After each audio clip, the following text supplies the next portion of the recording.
Welcome to Teeza Real Life Stories, a storytelling channel where we share emotional, real-life inspired stories that explore the impact of financial decisions, relationship choices, and human behavior. Here, we talk about money management, debt, trust, self-worth, and the psychological consequences of life's toughest decisions. Today's story is for the adults who've ever been judged by what they seem to have, and for anyone who has ever built quietly while people laughed loudly. So get comfortable, because this story starts with humiliation and ends with a lesson many people learn too late. At first, they laughed softly. A joke in the hallway, a comment at lunch, a playful insult at a party. But then the laughter became public. They mocked him for his old car. They mocked him for his small apartment. They mocked him for saying no to expensive outings. To them, he looked like a man who wasn't progressing. What they didn't know was he wasn't broke. He was building a life that didn't need applause, and by the time they finally realized the truth, he had already outgrown them emotionally. This story is about Murphy Bennett. Murphy was a Black American man living in Houston, Texas. He was 34 years old when this story truly began.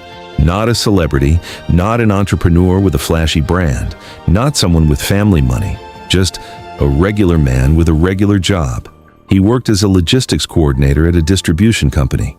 He earned enough to survive, but not enough to look rich. He drove a 12-year-old Toyota Camry with faded paint and a small dent on the back bumper. He rented a modest one-bedroom apartment. His wardrobe was simple, clean, plain, practical.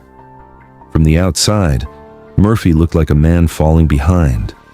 But inside, Murphy was operating on a plan most people don't understand until they're older. Murphy didn't grow up around financial peace. He grew up around financial panic. He remembered being a kid and hearing his mother whisper on the phone, "I'll pay it next week. Please don't cut it off." He remembered the red letters in the mailbox, the sudden quiet in the house when bills couldn't be paid, the kind of stress that makes people short-tempered, exhausted, and ashamed. And Murphy learned something early. Some people don't lose money because they don't work hard. They lose money because they never learned how money works. That truth followed him into adulthood. In his 20s, Murphy made mistakes too. He leased a car he couldn't truly afford. He dated a woman who cared more about appearances than stability. He used credit cards to keep up. And like many people, he looked successful while quietly drowning. Then came the divorce at 30, not because they hated each other, but because money stress turns love into resentment. After the divorce, Murphy sat alone in his empty apartment and realized something. He didn't just lose a marriage. He lost time. He lost peace. He lost years to financial confusion. That night, he made one decision. I will never be broke in spirit again.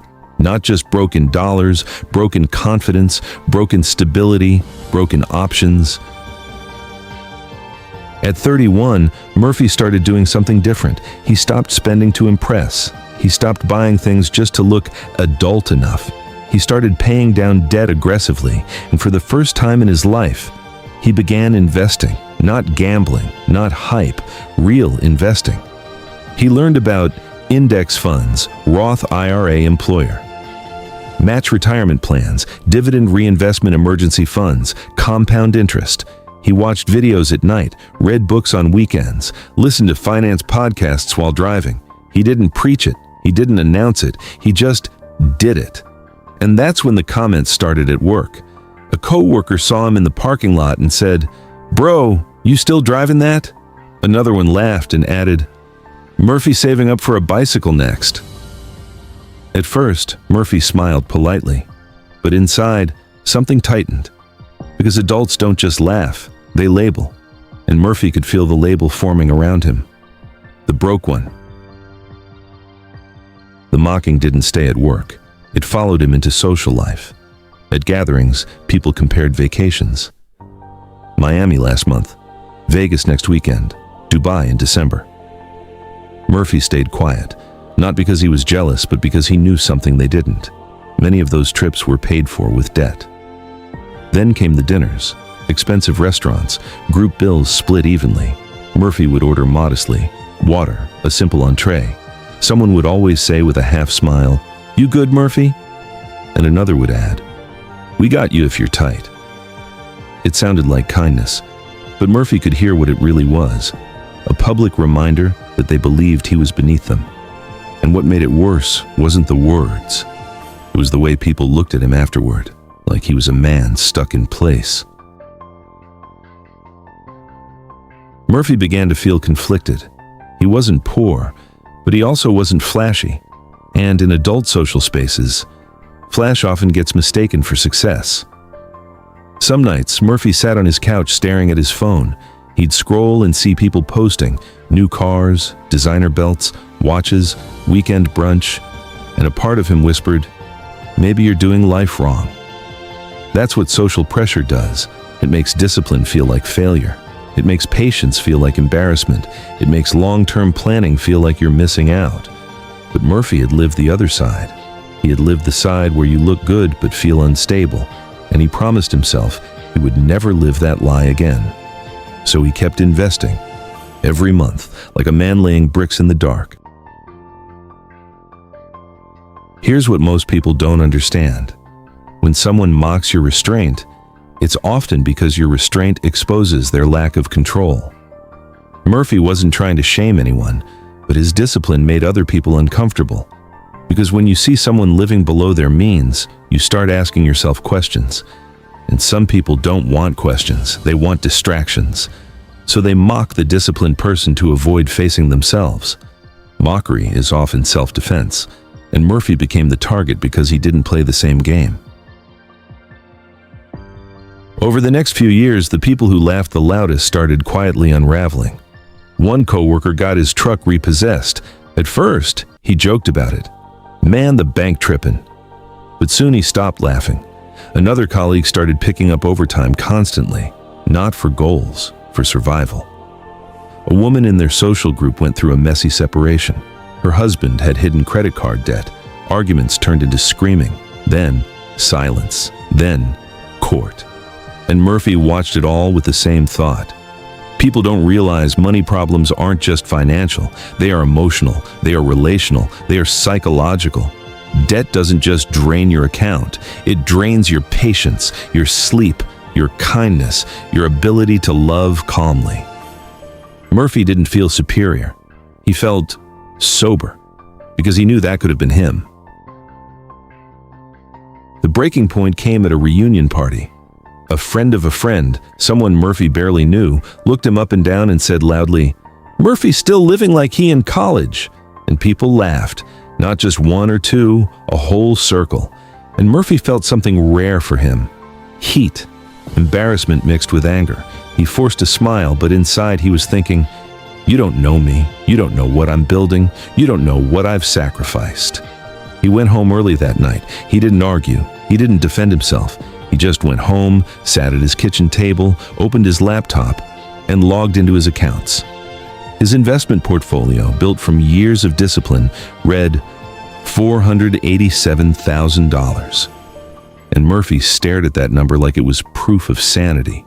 Proof that the mockery wasn't truth, it was ignorance. That night he whispered to himself, "Let them laugh. I'm not racing them. I'm escaping them." From 34 to 42, Murphy stayed consistent. No dramatic business launch, no viral success, just steady steps. Paid off all consumer debt, built a 6-month emergency fund, increased retirement contributions, bought index funds monthly, reinvested dividends. Learned real estate fundamentals, saved for a down payment. He worked. He lived simply. He invested. While others chased the look of wealth, Murphy chased the structure of wealth. And slowly, the invisible started becoming real. At 42, Murphy crossed $1.2 million net worth. He didn't post it. He didn't announce it. He didn't change his personality. But life changed anyway. He bought a duplex with a large down payment. He moved into one unit, rented the other. The rent covered most of the mortgage. And for the first time, Murphy felt something he hadn't felt in years: breathing room. The kind of peace money gives when it's built right, not flashy peace, quiet peace. Around the same time, he replaced his old Camry. Not with a Lamborghini, just a reliable new car, paid in cash, no monthly payment, no debt chain, and that's when people started acting different. "Hold on, you doing good now?" "Murphy, when did you come up?" "Man, you've been hiding money." They said it like it happened overnight, but Murphy knew the truth. It didn't happen overnight. It happened over years. Now, here's the part that makes this story adult. When Murphy became visibly comfortable, people changed. Not everyone, but enough. Some of the same people who laughed started asking for advice. Some started asking for opportunities. One even joked, "Man, you should have told us you were up." And Murphy listened calmly, because he had learned something powerful. When people mock you while you're building, they don't see your future. They only see what makes them feel superior today. But when your results arrive, some of them don't feel happy for you. They feel entitled to you. And that's where Murphy had to grow in a new way. Not financially, emotionally. He had to build boundaries, because money attracts people, but it also reveals people. Murphy didn't throw it in anyone's face. He didn't return to the reunion party with a suit just to shock them. He didn't post a glow-up speech online. He didn't humiliate anyone publicly. Because the version of Murphy who needed revenge was the broken spirit version. And that man no longer lived here. Instead, Murphy did something more powerful. He stayed kind. He stayed calm. He stayed private. He helped a few people who genuinely wanted to learn, and he politely distanced himself from those who only respected him after they saw results. Because the lesson Murphy learned was simple. Real love respects your process. Fake love only celebrates your outcome. So what is the lesson of this story? It's not get rich to prove people wrong. That's still letting them control your emotions. The real lesson is this: don't confuse loud spending with real success. Discipline looks like struggle to people who live for approval. Compound growth rewards patience, not pride. The strongest flex is freedom, not fashion.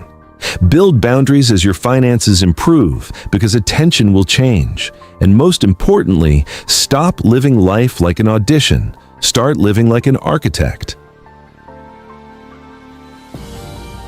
If you've ever been mocked for living simply, for saying no, for choosing stability over image, let this story remind you. You don't need to look rich to become secure. Because the truth is, the loudest people in the room are often the most financially fragile. And sometimes, the man driving the oldest car is the one quietly buying his future. Thank you for watching Teeza Real Life Stories. If this story touched you, make sure to like, subscribe, and share it with someone who needs this message. And remember, people can laugh at your season of planting, but they can't deny your season of harvest.